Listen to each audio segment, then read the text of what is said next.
Hi friends, welcome back to అక్క చెల్లి ఒక్క కూతురు. ఈ ఒక్క పొడి ఇంట్లో చేసుకొని పెట్టుకున్నాం అనుకోండి, ఎప్పుడు జ్యూస్ చేసుకోవాలనుకుంటే అప్పుడు చేసేసుకోవచ్చు.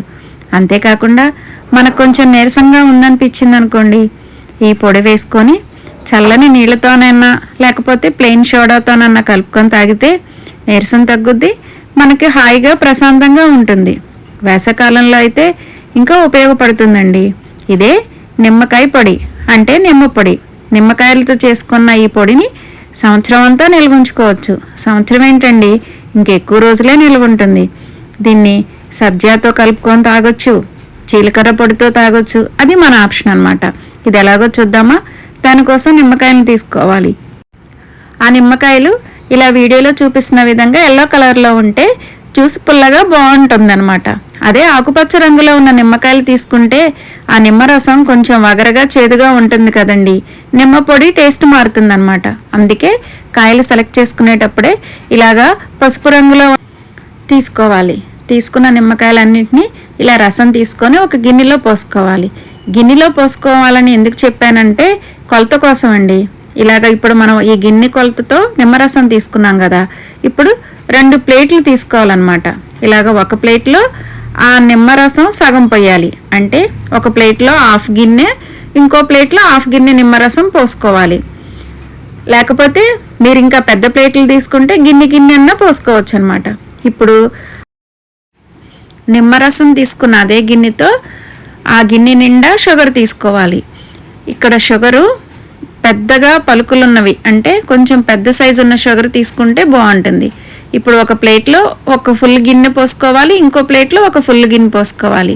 అంటే హాఫ్ కప్పు నిమ్మరసానికి ఫుల్ కప్పు షుగర్ పోసుకోవాలన్నమాట.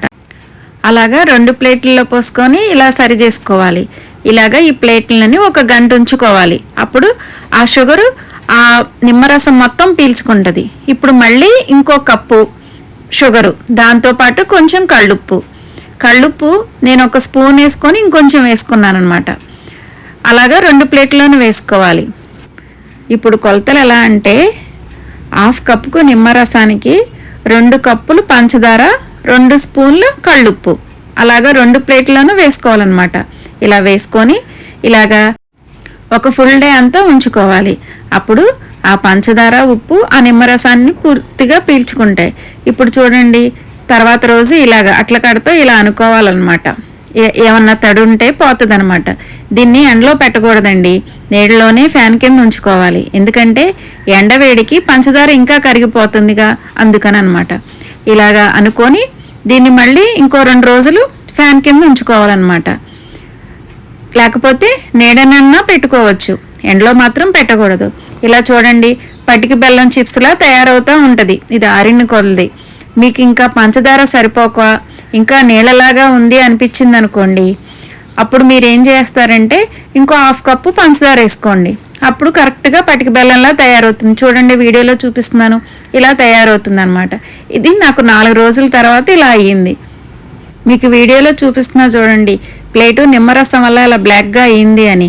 అందుకనే మీరు ప్లేట్లో వేసుకునేటప్పుడు ఒక కవర్ వేసుకొని ఈ ప్రొసీజర్ అంతా చేయండి. తర్వాత ఈ పొడి అంతా మిక్సీ జార్లో వేసుకోవడం అనమాట. మనం పటికి బెల్లం బిళ్ళల్లా అయింది కదా ఈ నిమ్మ పొడి అంతా, దాన్ని మిక్సీ జార్లో వేసుకొని పొడి కొట్టుకోవాలి. ఇప్పుడు చూడండి, పొడి అయింది. పొడి కూడా మరీ స్మూత్గా ఉన్నట్టు అవ్వదు, కొంచెం ముద్దలా ఉంటుంది. దీన్ని కొంతసేపు గాలి కారనిస్తే పొడి పొడిగా అవుతుంది అనమాట. ఇప్పుడు దీన్నంతా మనం ఒక గాజు సీసాలో స్టోర్ చేసుకుంటే సంవత్సరం అంతా నిల్వ ఉంటుంది.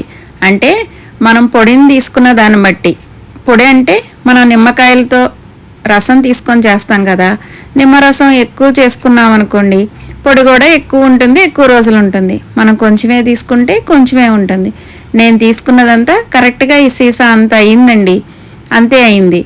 అయితే ఇక్కడ మీకు ఫస్ట్ మిక్సీ జార్లో వేసినప్పుడు ముద్దలా అనిపిస్తుంది అన్నాను కదా, ముద్దలా అనిపించినప్పుడు కొంచెం సేపు మిక్సీ పట్టి ఆపి మళ్ళీ మిక్సీ పట్టుకోండి, అప్పుడు పొడి పొడిగా ఉంటుంది అనమాట. చూడండి, ఇదిగోండి ఇంత ఈ సీసా అంత అయ్యింది. నేను కరెక్ట్గా 10 నిమ్మకాయలు తీసుకుంటే ఇంత అయిందనమాట.